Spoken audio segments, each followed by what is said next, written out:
नमस्कार दोस्तों। इस समय पूरे देश में चुनाव प्रचार चल रहा है और इस चुनाव प्रचार के दौरान राहुल गांधी जी का एक वीडियो काफ़ी पॉपुलर हो रहा है, काफ़ी देखा जा रहा है, जिसमें वे शतरंज के बारे में बात करते हुए दिख रहे हैं।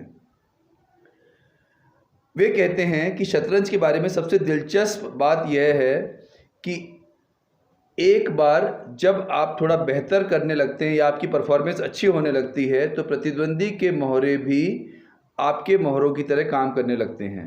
साथ ही एक और बात वो कहते हैं कि फिर प्रतिद्वंदी के कितने भी शक्तिशाली होते हुए फ़ायदा आपको ही होता है। राहुल गांधी ने यह क्यों और कैसे कहा, ये तो वे ही बता सकते हैं, पर लोगों में या जनता में इस बात का मतलब कुछ और ही निकाला जा रहा है।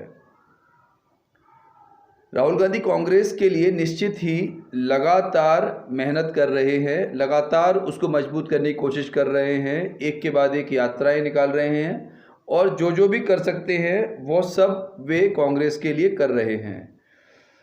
और इस चुनाव में भी उन्होंने जिस तरह की मेहनत की है, जिस तरह की दौड़-भाग की है, वो वाकई काबिल तारीफ़ है। पर जो एक और बात जो उनके बारे में इस समय मीडिया में छाई हुई है वो यह है कि वे कर कुछ भी रहे हैं, कर रहे हैं कांग्रेस को मजबूत करने के लिए, पर कहीं ना कहीं उस सब का फ़ायदा भाजपा को होता दिखता है। और भाजपा के लिए भाजपा के लोग खुद कहते हैं कि राहुल गांधी जी हमारे लिए एसेट हैं। और इतने अब वो कोई छोटे नहीं रहे हैं, 54 साल के 54 ईयर्स के हो गए हैं और ऐसे में उनके मुंह से कोई इस तरह की बातें निकलना अच्छी बात नहीं है जिससे कि उनकी पर्सनालिटी पर प्रश्न चिन्ह लगे। हालांकि उनके बहुत सारे सेल्फ गोल्स उन्होंने अक्सर करते रहते हैं। वो अपने भाषणों में सेल्फ गोल का मतलब होता है अपना ही नुकसान करना। उतने छोटी छोटी बातों को गिनना तो संभव नहीं है इस छोटे से वीडियो में, लेकिन एक कुछ बड़ी गलतियां हैं, उन बड़ी गलतियों पर आज हम चर्चा करेंगे। इसलिए नहीं कि कोई कांग्रेस की आलोचना करनी है, बल्कि कांग्रेस इस देश का सबसे बड़ा विपक्ष है, सबसे पुरानी पार्टी है और कांग्रेस एक राष्ट्रवादी पार्टी है, नेशनल पार्टी है। इसलिए हम सबको चिंता है कि कांग्रेस बहुत मजबूत होनी चाहिए। तो कांग्रेस अगर मजबूत नहीं हो रही है तो फिर एक पत्रकार के तौर पर, एक नागरिक के तौर पर कहीं ना कहीं हमको लगता है कि विपक्ष कमज़ोर हो रहा है। इसलिए उन्हीं विचारों के कारण ये बात सामने आ रही है। हम उनकी कुछ गलतियों के बारे में देखेंगे। तो पहली गलती तो जो उनकी है वो 2019 में जो लोकसभा में बहुत ही करारी हार कांग्रेस की हुई, उसके बाद कायदे में तो हारने के तुरंत बाद इनको इकट्ठा होना था, इनको तो तैयार होना था और अगली लड़ाई के लिए तैयार हो जाना चाहिए था, चाहे वो विधानसभा चुनाव हो, चाहे फिर आने वाला लोकसभा चुनाव 2024 का। पर कांग्रेस को 4.5 साल लग गए अपना गठबंधन बनाने के में, जिसमें कि उन्होंने इंडी गठबंधन बनाया, उसमें 4.5 साल लग गए। और 4.5 साल लगे उसके बाद भी समस्या क्या आई है कि ममता बनर्जी, नीतीश कुमार, अरविंद केजरीवाल और खुद राहुल गांधी, सबकी अपनी महत्वाकांक्षाएं थी, जो पर्सनल जो उनकी एस्पायरेशन थी, उन्होंने इस गठबंधन को कहीं ना कहीं नुकसान ही किया है। अब हम आते हैं दूसरी गलती पर।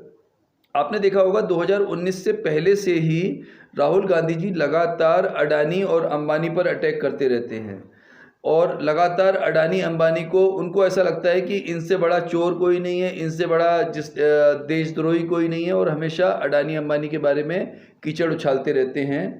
पर आपने देखा होगा कि जो उसके शेयर मार्केट जो गिरा था, जो बाहर की एक संस्था ने उनके ऊपर इल्ज़ाम लगाया था अडानी के ऊपर, फिर उसके बाद उसके शेयर्स गिरे, फिर शेयर्स सेबी ने अपनी क्लीन चिट दी, फिर सुप्रीम कोर्ट ने अपनी क्लीन चिट दी और उसके बाद जो है अडानी फिर से उठ के खड़े हो गए। क्यों? और उसका नुकसान किसको हुआ? उसका नुकसान हुआ कांग्रेस को।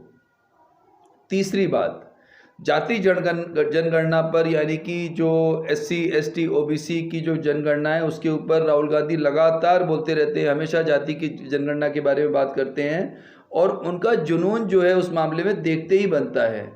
पर उन्हें इस बात की कभी चिंता नहीं रही, कभी परवाह नहीं की उन्होंने कि जो नरेंद्र मोदी हैं प्रधानमंत्री, वो खुद OBC वर्ग से हैं और उनको इस खेल को खेलना बहुत अच्छे से आता है। वो एक अच्छे मास्टर स्ट्रोक लगाते हैं इस खेल पे, ओबीसी वाले खेल पे।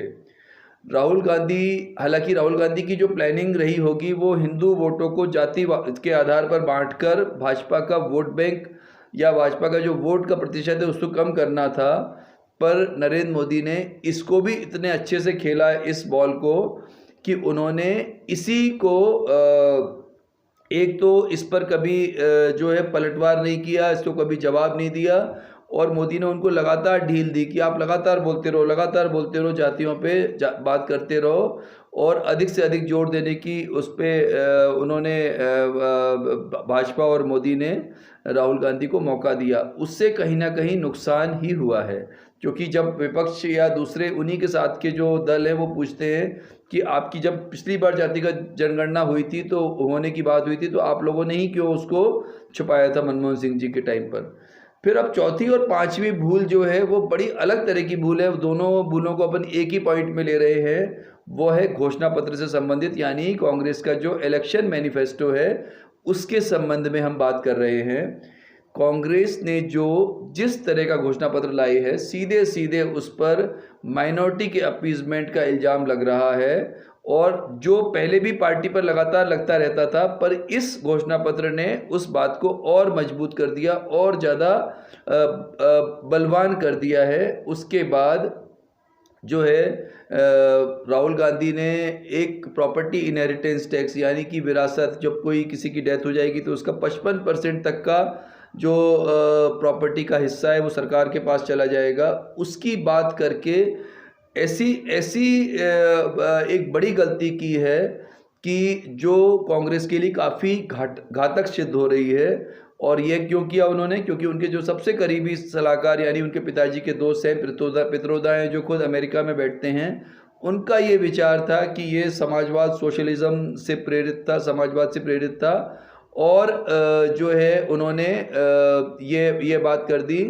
उनका ये कदम कैसा रहा, अगर क्रिकेट की भाषा में हम देखते हैं तो ये उस तरह का कदम था कि जब विराट कोहली अपनी पूरी फॉर्म पर हो तब उसे फुल टॉस गेंद देता है बॉलर, वैसा काम राहुल गांधी जी ने इस इलेक्शन मैनिफेस्टो के चलते किया।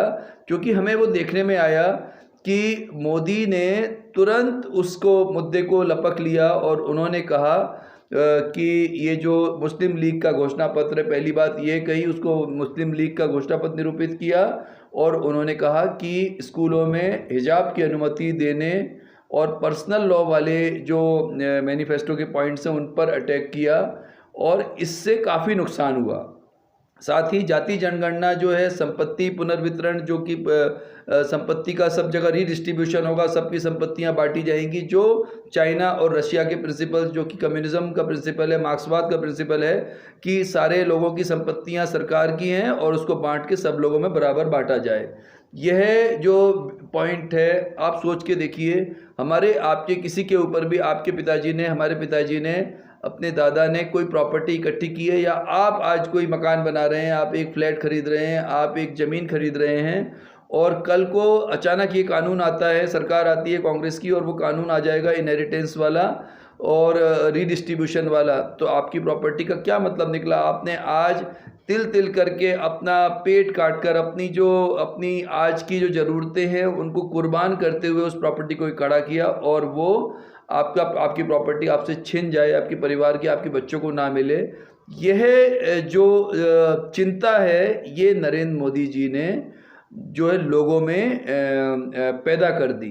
अब वो क्या सच्चाई होगी, क्या रिजल्ट होंगे, वो एक अलग बात है, पर नरेंद्र मोदी इस मामले में सफल हो गए कि उन्होंने कहा कि ये जो ये पूरा का पूरा अल्पसंख्यकों को यानी मुस्लिम्स को फ़ायदा देने के लिए किया जा रहा है।